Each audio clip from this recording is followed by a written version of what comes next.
कक्षा 5 इकाई 7 खाना खजाना। तो આગળ મિત્રો આપણે ફળ કે નામ જોઈ ગયા છે અને એના થોડા ફળના બાકી છે તે અને સબ્જી के એટલે કે શાકભાજીના નામની ચર્ચા કરીશું અને अनाज के नाम की आज हम चर्चा करेंगे। तो देखिए मित्रों ईख, तो मित्रों ईख એટલે શું થાય તો તમે આ ભણી જ રહ્યા છો। ईख એટલે શેરડી। પછી કે ખરબૂજા, તો ખરબૂજા એટલે શક્કરટેટી, જે ખાવાનું ફળ આવે છે તે મિત્રો। પછી આર્યા, આર્યા એટલે ચીભડું। અમુક જે શબ્દો છે મિત્રો એ જ તમને ઓકવર્ડ લાગશે, બાકી બીજા બધા તો શબ્દો આવડે એવા છે મિત્રો। પછી તરબૂચ, તો તરબૂચ મિત્રો અહીંયા જુઓ કે હિન્દીમાં જ્યારે લખો ત્યારે અહીંયા જ લખવાનું છે અને અહીંયા ગુજરાતીમાં ચ, એ ખાસ ભૂલ થાય નહીં। પછી મિત્રો અનાજ કે નામ, તો તમને પૂછાઈ શકે, પેપરમાં પણ પૂછી શકે કે ચલો તો 3 अनाज के नाम लिखिए अथवा तो 3 फल के नाम लिखिए बताइए अथवा तो 3 बर्तन के नाम लिखिए। અત્યારે પેપર તો એકમ કસોટી આપણને ખબર છે કે કેવું પૂછાય છે, બારનું પૂછાય। બારનું મતલબ ખ્યાલ મળી કે એમ તમારે મગજ વિચારીને લખવાનું પૂછાય છે મિત્રો। તો હવે તમને આ પણ આવી રીતે પ્રશ્ન પૂછી શકે કે ચાલો બર્તન કે 3 નામ લીખીએ। આપણે અહીંયાથી આવતું હતું પેપર તો એમાં આપણે કહેતા કે ચાલો 3 નામ લખ્યા છે, બર્તન એનું ગુજરાતી કરો, પણ તમને આ રીતે પણ પૂછાઈ શકે કે ચાલો અનાજ કે 3 નામ લીખીએ। તો ચલો ઉડદ, તો ઉડદનું શું થાય અડદ। જો મિત્રો જ્યારે પણ ગુજરાતીમાં પૂછ્યું હોય તો તમારે અડદ છે, પરંતુ અહીંયા અનું અહીંયા શું છે ઉ થાય છે મિત્રો। જો ઉડદ એ ખાસ ધ્યાન રાખવાનું, બોલો એટલે અડદ તો અડદનું ઉડદ, પરંતુ તમે લખો તો પછી અડદનું અડદ જ નહીં લખવાનું પરંતુ ઉડદ લખવાનું। ત્યારબાદ જ્વાર, તો શું થાય જવાર। જો આ શબ્દ જોઈન્ટ છે મિત્રો, પરંતુ આપણે જો યાદ રાખવા માટે કરવું હોય તો શું થાય જવાર છે તો શું આવે જુવાર, શું થાય જુવાર। ત્યારબાદ છે ચાવલ, તો ચાવલ તો તમને ખ્યાલ જ હોય મિત્રો, ચાવલ એટલે ચોખા। પછી મટર, મટર એટલે વટાણા।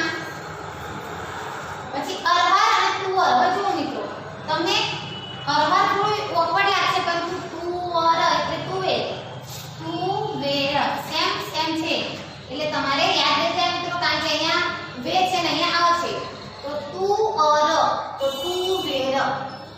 ચના, ચના તો ચણા, હમણાંનો હિન્દીમાં શું થાય છે મિત્રો ન થઈ જાય છે। પછી મક્કા, મક્કા એટલે મકાઈ અને મૂંગ એટલે મગની દાળ મિત્રો, તો મૂંગ એટલે મગ।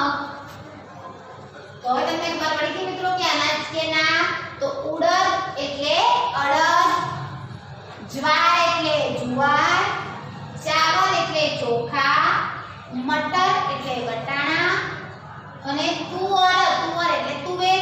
અરહર શબ્દ યાદ રાખવાનું મિત્રો, કદાચ પૂછે કે ચલો અરહર શું થાય તો એ પણ તમને ખ્યાલ હોવો જોઈએ। પછી ચના, તો ચણા, મક્કા તો મકાઈ અને મૂંગ એટલે મગ। હવે આપણે સબ્જી કે એટલે કે શાકભાજીના નામની ચર્ચા કરીશું મિત્રો। તો અરવી, તો અરવી તો શું થાય અળવીના પાન હોય છે મિત્રો, તો શું કહેવાય અળવી। તમને ખ્યાલ છે કે અળવીના પાન આવે છે મિત્રો, તો એનું આપણે શાકભાજી પણ બનાવીએ છીએ। પછી કંકોડા, અમુક શબ્દો એવા છે કે તમે બોલો કે તમને ખબર પડી જાય કે આનો અર્થ શું થાય, ખાલી અમુક જ શાકભાજીના નામ એવા હોય છે કે તમને યાદ રાખવા પડે મિત્રો। પછી કંકોડા, તો કંકોડા અત્યારે ચોમાસાની ઋતુમાં મળી રહે છે મિત્રો, મળે છે ને।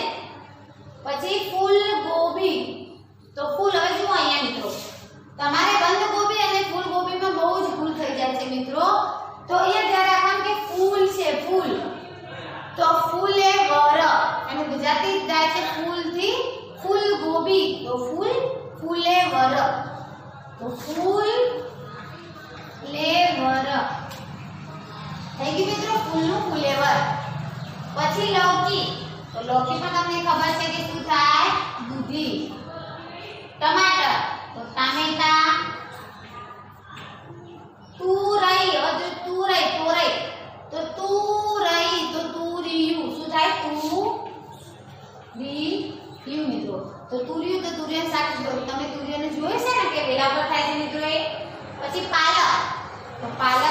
ભાજી આવે મિત્રો તો એનાથી એક ખાવાથી આપણે હિમોગ્લોબિન વધે છે મિત્રો અને શાકભાજી લીલા શાકભાજી ખાવાથી આપણને તેજ પણ મળે છે. પછી પ્યાજ તો પ્યાજ એટલે ડુંગળી.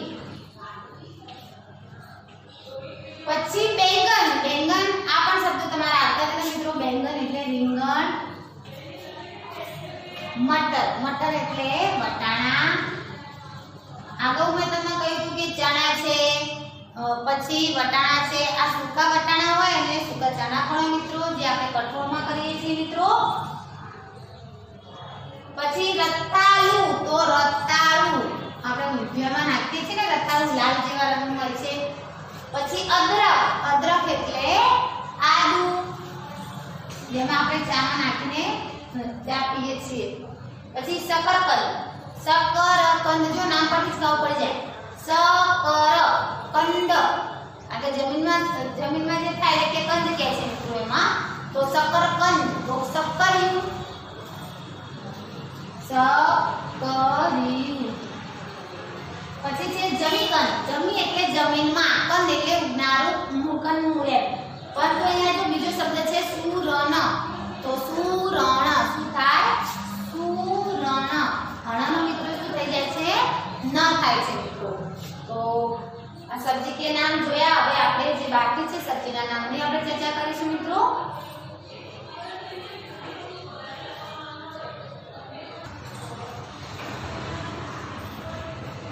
ચલો મિત્રો હવે સુરણ આપણે જોઈ ગયા. હવે જોઈએ કરેલા કરેલા તો કારેલા.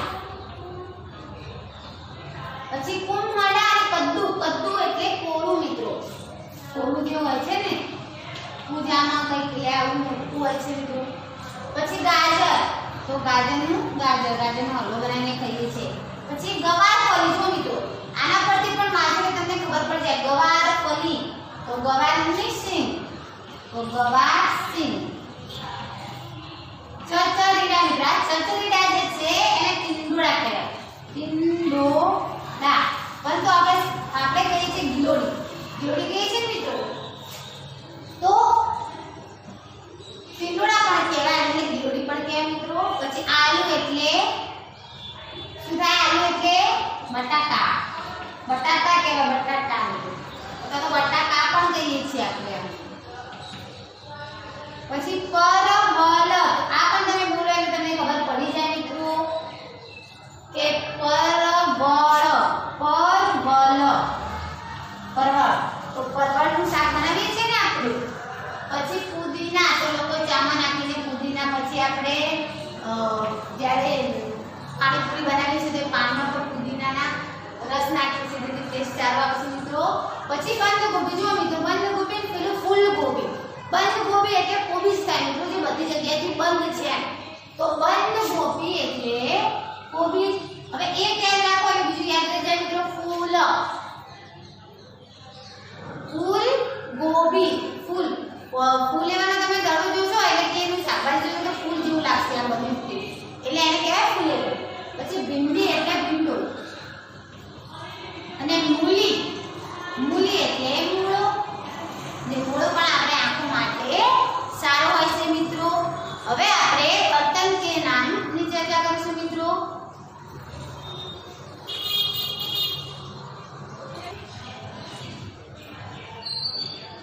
હવે મિત્રો આપણે बर्तन के नाम की चर्चा करीશું મિત્રો।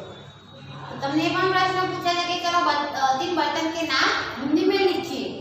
हिंदी में क्या મિત્રો કારણ કે આપણો વિષય હિન્દી છે। આ શબ્દ આપણે તમને ગુજરાતી કરવાનું કહે તો બરાબર નહીતર પછી તમને તો એવું કે ચલો बर्तन के 3 नाम लिखिए तो તમને લખતા આવડવું જોઈએ મિત્રો હિન્દીમાં પણ। તો ચલો સાણસી તો સાણસી ને હિન્દીમાં શું કહેવાય સડસી। ધ્યાન રાખજો મિત્રો સાણસી तो सडसी। પછી વેલણ તો વેલણ ને શું કહેવાય બેલણ। આડણી આડણી એટલે ચૌકા જે આપણે રોટલી બનાવીએ છીએ તે। પછી બાતિયું ચલો બાતિયાને શું કહેવાય કચ્છી કચ્છી કચ્છી કચ્છી વચ્ચે ચ અર્ધો છે મિત્રો। પછી કડાઈ તો કડાઈનું કડાઈ। હવે તેના મિત્રો અહીંયા ઈ છે ને અહીંયા ઈ થઈ જાય ચીપિયો, તો ચીપિયો તો તમને ખ્યાલ જ હોય મિત્રો, ચીપિયો એટલે ચિમટા, કારણ કે બર્તન કે નામ તમારે આપવું હતું મિત્રો. તપેલી, તો તપેલીને શું કહેવાય? પતીલા, પતીલા. પછી નાનો તવેતો, નાનો તવેતો હોય છે ને તેને શું કહેવાય? પૌની કહેવાય. શું કહેવાય? પૌની. પછી કણછો, કણછાને શું કહેવાય? કલછુલ, કલછુલા એ ખાસ યાદ રાખવાનું, આ થોડો અખર શબ્દ છે. કડછો, તો કલછુલ. પછી બરણી, બરણીને શું કહેવાય? જાર, શું કહેવાય? જાર. પછી મસાલિયું, મસાલિયાને કહેવાય મસાલદાર, મસાલાદાર. અને રોટલી મૂકવાનું વાસણ, તો રોટલી મૂકવાના વાસણને શું કહેવાય? રોટીદાર. રોટી છે રોટલી,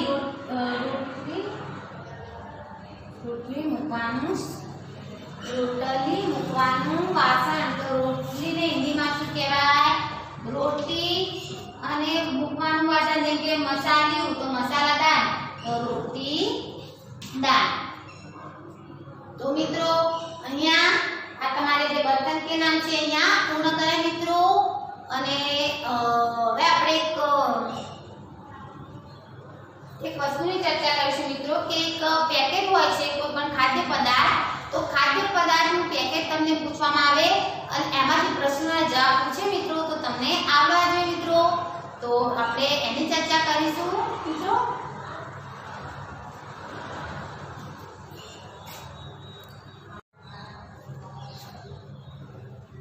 નમસ્તે મિત્રો. તો હવે આગળ મેં તમને જાણ કરાયું કે અહીંયા તમને કિંમત, ઉત્પાદન, શાકાહારી, પ્રમાણિત ખાદ્ય પદાર્થ, વજન, પછી ઉપયોગ, અંતિમ દિનાંક અને માંસાહારી. તો મિત્રો તમને પણ આવું કંઈક પેપરમાં કાં તો એકમ કસોટીમાં આવું એક પેકેટ બતાવે મિત્રો, આગળ અને પાછળનું બંને મિત્રો, અને તમને પ્રશ્ન પૂછવામાં આવે તો તમારે એના જવાબો લખવાના પડે મિત્રો. એટલે તમારે પેકેટમાં પાછળ એની એમઆરપી આપી હોય, પછી એનું મેન્યુફેક્ચરિંગ ડેટ એટલે કે ક્યારે બનાવવામાં આવી છે મિત્રો, પછી એ શાકાહારી છે કે માંસાહારી એવો ચિહ્ન હોય છે તમારા પેકેટમાં મિત્રો. તો એ રીતે તમારે પ્રશ્નના જવાબ આપે છે. ધોરણ 5 માં આપણે મિત્રો જોઈ ગયા કે આગળ ટિકિટ એક આપી હતી મિત્રો, અને ટિકિટના આધારે તમારે પ્રશ્નના જવાબ આપવાના હતા. ખ્યાલ છે ને મિત્રો? એ પ્રમાણે તમારે ટિકિટ બંને આપી હતી, રેલવે અને ટ્રેનની મિત્રો, અને પ્રશ્ન પૂછ્યા હતા તમને કે ચલો રેલવેની ટિકિટની કેટલા ટિકિટના રૂપિયા છે મિત્રો, એવી રીતે પ્રશ્ન પણ તમને પૂછાઈ શકે. તો અહીંયા જુઓ મિત્રો કિંમત, તો કિંમતને ઇંગ્લિશમાં શું કહેવાય મિત્રો? તો કિંમતને ઇંગ્લિશમાં કહેવાય એમઆરપી, એમઆરપી કહેવાય. પછી ઉત્પાદન, તો ઉત્પાદનને કહેવાય મેન્યુફેક્ચરિંગ ડેટ, એટલે કે આ જે ઉત્પાદન ક્યારે બનાવવામાં આવ્યું હતું એમ ઉત્પાદન. પછી શાકાહારી મિત્રો જુઓ અહીંયા તમારે પેકેટ છે એમાં જો ચોરસમાં આવું ચિહ્ન છે જુઓ મિત્રો, ચોરસમાં અને ગ્રીન કલરનું છે, તો આ જે ગ્રીન કલરનું હોય એ શાકાહારી છે મિત્રો. તો અહીંયા ધારો કે ચોરસમાં રેડ હોય તો એ માંસાહારી, તો ચિહ્ન ખબર હોય છે મિત્રો. તો શાકાહારી માટે કયું હોય? હરા. પછી પ્રમાણિત ખાદ્ય પદાર્થ એટલે કે પ્રમાણિત કરેલું ખાદ્ય પદાર્થ હોય તો તમે જોજો અહીંયા અમુક વસ્તુ હોય છે આપણું, તો એની અંદર એક માર્ક કે બધું દોરેલું હોય છે મિત્રો કે આ ખાવા જેવી વસ્તુ છે મિત્રો એમ. તો શું કહેવાય ના? Egg mark.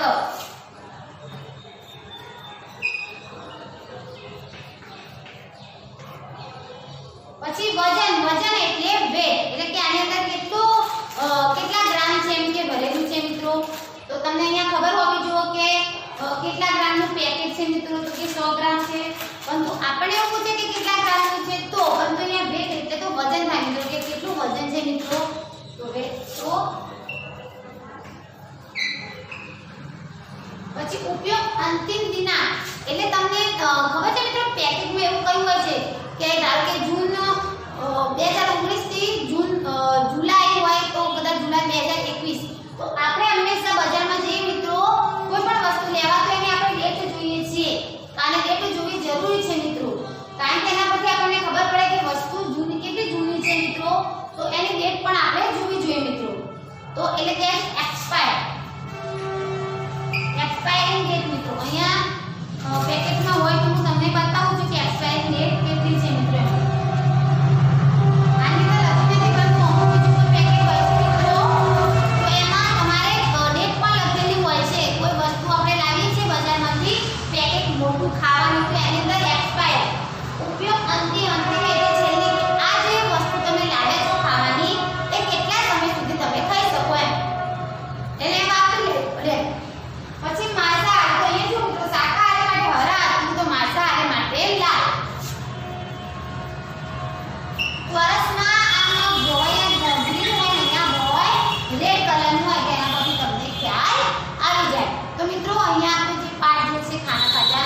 અને પછી આનો આપણે ટેસ્ટ પણ લઈશું મિત્રો, એટલે તમારે સાથે સાથે તૈયારી પણ કરવાની. નમસ્કાર.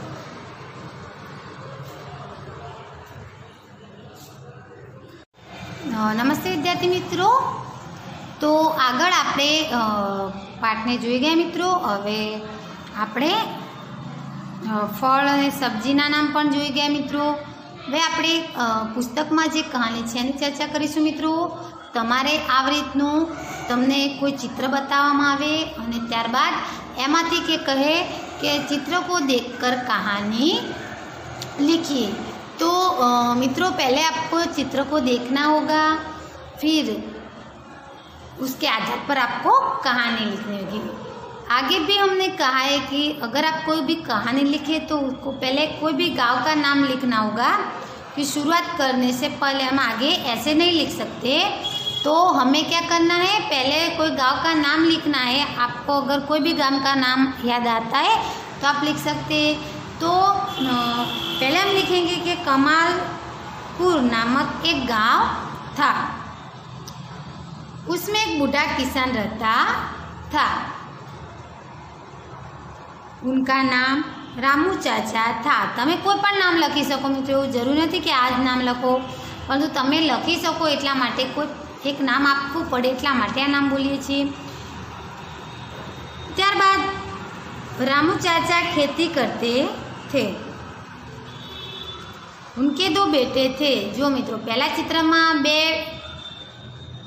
बेटा देखाय छे ने बने कंईक जो लड़े छे एवुं लागे छे मित्रों. तो उनके दो बेटे थे. वे दोनों आपस में झगड़ते रहते थे. अने शुं करे छे, बने आपस में एकबीजा साथे वारंवार झगड्या करे छे, लड़े छे. रामू चाचा यह देखकर बहुत चिंतित थे. हवे जुओ पहला चित्र में देखाय छे ने कि एना पिता जे छे बहु चिंता में छे, एम के शुं करूं कि बने भाईओ लड़े छे. उन्होंने अपने बेटों को बहुत समझाया अने तेमने पोताना दीकराओने समझाव्युं, परंतु कई ज असर थई नहीं अने उन पर उसका कोई असर नहीं हुआ. बने दीकराने समझावे छे परंतु बने कोई असर थती नथी एना पिताना वातनी. हवे बीजुं चित्र जुओ.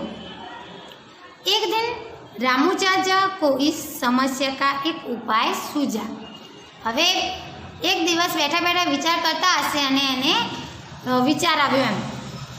एक दिन रामू चाचा को इस समस्या का एक उपाय सूझा. उन्होंने अपने दोनों बेटों को बुलाया अने एना बन्ने दीकराओने बुलावे छे. बड़े बेटे को लकड़ियों का एक गट्टू लाने के लिए कहा. जुओ बीजा चित्र में एक मोटो छोकरो छे એટલે દીકરો છે અને ગટ્ટુ એટલે કે ભારો મિત્રો, लकड़ियों भारो लावानुं कह्युं. रामू चाचा ने दोनों को गट्टू खोलकर एक एक लकड़ी तोड़ने के लिए कहा. हवे जो मित्रों तीजू चित्र है एमां बंने भाईओना हाथमां एक एक लाकड़ीनो टुकड़ो छे, એટલે लाकड़ी छे अने बंने जो तोड़े छे मित्रों. तो रामू चाचा ने दोनों को गट्टू खोलकर एक एक लकड़ी तोड़ने के लिए कहा. दोनों लड़कों ने बड़ी आसानी से एक एक लकड़ी तोड़ डाली. जुओ एमना हाथमां छे कि बंने एक एक लकड़ी એટલે કે लाकड़ी तोड़ी नाखी छे मित्रों. अब दोनों बेटों को लकड़ियों का गट्टू बारी बारी से तोड़ने को कहा. हवे जो मित्रों चौथुं जे चित्र है एमां बंनेने गट्टू એટલે કે ભારો આપ્યો છે લાકડીઓનો. જુઓ વધારે છે ને અને બંનેને કહ્યું છે કે તમે બંને આ જે લાકડીનો ભારો છે એટલે કે લકડીઓ કા ગટ્ટू है उसे बारी એટલે કે वाराफरती तोड़ो एम. दोनों लड़कों ने खूब ताकत लगाई पर वे लकड़ियों का गट्टू नहीं तोड़ सके. कारण के मित्रों एक लाकड़ी होय तो आपणे तोड़ी सकीए, परंतु भारो होय तो आपणे तोड़ी सकीए नहीं. रामू चाचा ने उन्हें सीख देते हुए कहा, तुम दोनों मिलजुल कर रहोगे तो मजबूत बनोगे. तमे जो हળી મળીને રહેશો ને તો મજબૂત થશો. બે છો એટલે, परंतु एक रहो છો तो कोक तमने तोड़ी नाखशे एम. और लड़ते रहोगे तो कमजोर बनोगे.